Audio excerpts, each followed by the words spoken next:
صاحب آپ کیا کہتے ہیں؟ اچھی طرح مین ٹاپک جو آپ نے بتلایا ہے وہ ایف ڈی آئی کی ہم جب بات کر رہے تھے. دیکھیے پاکستان کی معیشت میں ایف ڈی آئی جو ہے وہ بہت امپورٹنٹ رول پلے کرتی ہے.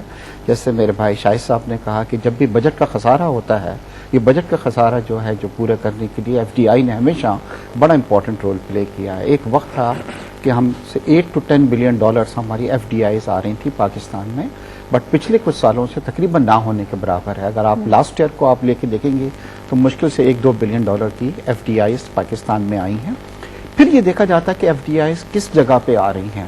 جیسے میرے دوست جو ہیں وہ کہہ رہے تھے کہ اسٹاک مارکیٹ کے اندر جو ہے وہ ایک ایسی فارن انویسٹمنٹس ہوتی ہیں کہ جو جیسے شاہد صاحب نے کہا کہ ذرا سے حالات خراب ہوئے یا ان کو کہیں پروفٹ، سپوز انڈیا کے اندر اسٹاک مارکیٹ میں زیادہ نظر آیا، فلپائن میں نظر آیا، کسی اور جگہ نظر آیا، وہ وہاں پہ چلے گیا. تو ان کا ٹوٹل جو فوکس ہوتا ہے، انہوں نے ابھی یہی بات کی ندیم صاحب نے کہ right now the foreign investor has complete interest. جہاں تک وہ پورٹ فولیو زیادہ کراچی اسٹاک ایکسچینج کا تعلق ہے وہاں سے وہ پلگ آؤٹ نہیں کرتا.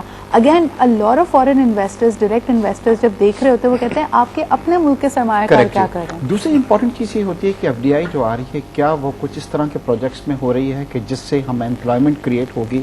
جیسے آئی سی آئی تھے، جب انہوں نے اب تو ڈس انویسٹ کر گئے پاکستان سے، مگر جب انہوں نے انویسٹمنٹس یہاں پہ کی تھی تو زیادہ تر انڈسٹریل سیٹ اپ میں کی تھی، جس سے 2 ایڈوانٹیجز آپ کو ہوتی ہیں. ایک تو ایکسپورٹ سے بڑھتی ہے، فارن ایکسچینج ملتی ہے، اور امپلائمنٹ بھی آپ، اور وہ لانگ ٹرم ہوتی ہیں، they not on short term. اب یہ جو وجوہات ہیں، ان میں 2 وجوہات جو ہیں جس کی وجہ سے ایف ڈی آئی نہیں آ رہی ہیں، اپارٹ فرام کہ ہمارے ملک کے حالات صحیح نہیں جا رہے ہیں. یہ کرائسس جو ہمارے انرجی کرائسس چل رہا ہے، اور دوسری سب سے بڑی پرابلم یہ ہوئی ہے کہ امریکہ اور یورپ اس وقت ریسیشن کا شکار ہیں. اور یورپ کے اندر آپ دیکھیے گریس کی کیا پوزیشن ہے، اسپین کی حالت خراب ہے، اس طرح بہت ساری کنٹریز، آئی لینڈ جو ہیں وہ بھی خراب ہے. تو اب وہ لوگ انویسٹمنٹس کہیں دور کنٹری نہیں بلکہ بیل آؤٹ کر رہے ہیں اپنے ان کنٹریز کو جو پارٹ ہیں ای یو کے.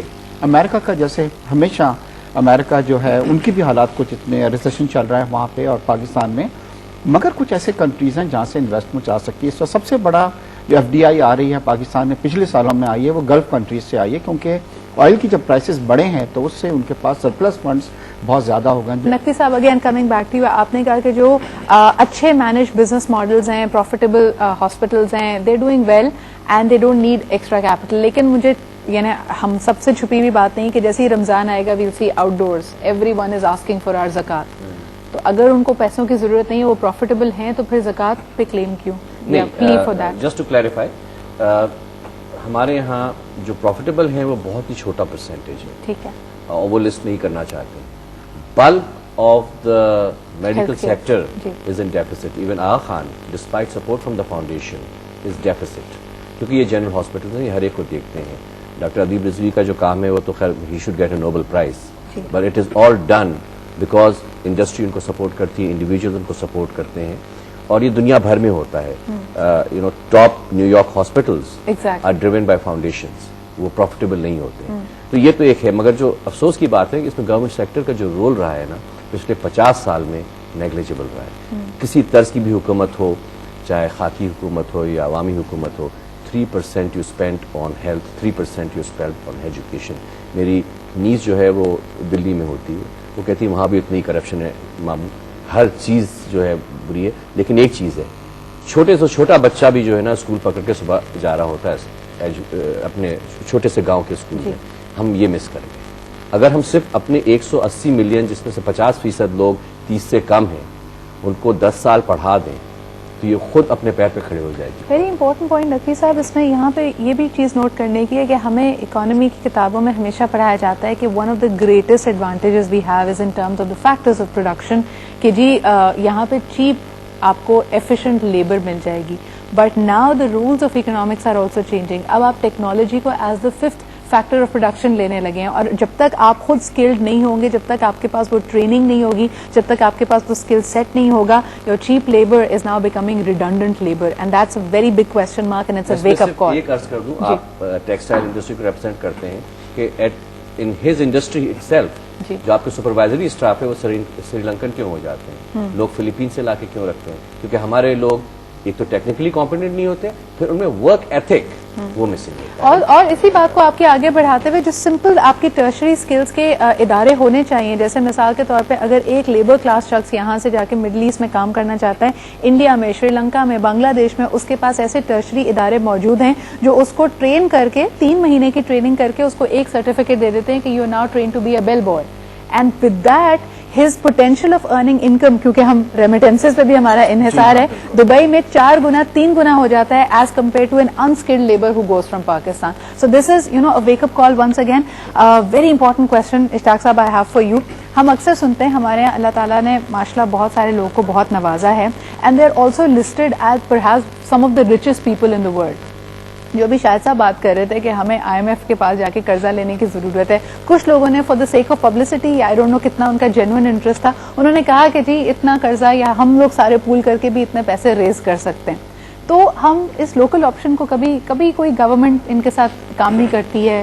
It could be a perfect way of getting the black economy into helping out and saving out our issue. دیکھیے گورنمنٹ جو ہے ٹائم ٹو ٹائم کچھ اس طرح کی اسکیمس وغیرہ لے کے آتی ہیں جس میں لوگوں کو موقع ملتا ہے کہ اگر ان کے پاس بلیک منی ہے تو اس کو وہ وائٹ کر سکتے ہیں, اور ابھی بھی شاید انڈر کنسیڈریشن ہے ایک آدھ اس طرح کی. مگر پاکستان سے باہر میری اکثر ٹریولنگ بہت زیادہ رہتی ہے کہ اللہ نے بہت زیادہ فنڈس دیے ہیں ہمارے اوورسیز پاکستانیز کو, اور آپ یقین کریں کہ they want to invest in Pakistan.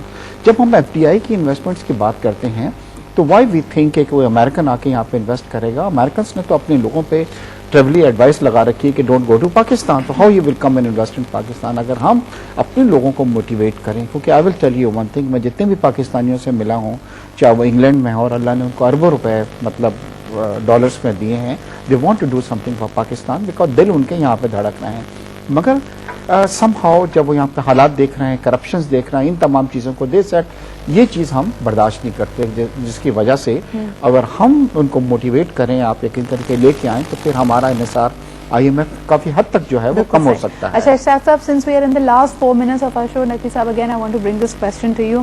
غلط امپریشن ہے, لوگوں کا تصور یہ ہے کہ ملٹی نیشنل کمپنیز پاکستان سے ڈی انویسٹ کر رہی ہیں, whereas all the big multi national companies and their management that I interact with, وہ تو کہہ رہے ہیں کہ کوارٹر زبردست ہے, we are bringing in more money.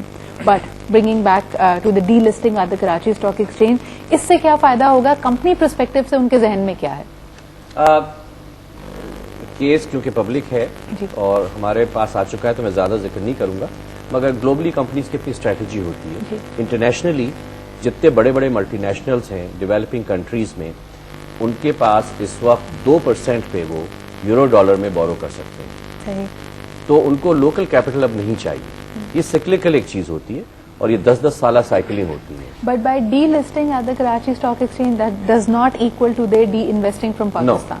ٹھیک ہے, that's what I wanted to clarify. What it actually means is کہ ان کا یہ ایک لوکل فائنینشیل میجر ہے یا اسٹریٹجی ہے which is an option available to them, and there is going to be a protocol that can be followed with the regulator with the Karachi stock exchange to make it happen or to prevent it from happening. لیکن اس سے ہوگا یہ کہ D list ہونے کے بعد جو وہ کیپٹل میرے خیال میں ریز کر پائیں گے, اس کے بعد بھی یا وہ ڈویڈنڈس کو آگے آنے والے دنوں میں اگر بند کر دیں گے تو they will be reinvesting in Pakistan. Is there any this particular companies reinvestment has been negligible.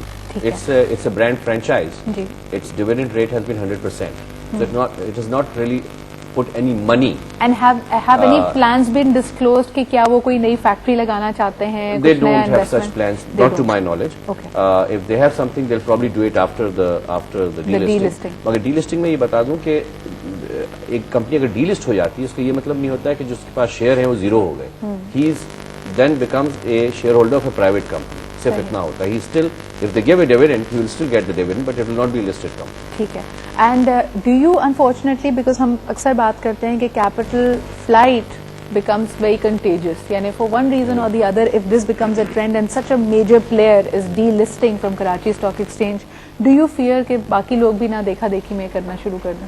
آپ دیکھیں اس میں بہت سارے ریگولیٹری ایشوز ہیں, ہمارے ہسٹوریکل ریگولیشنز کی ایولیوشن ہے.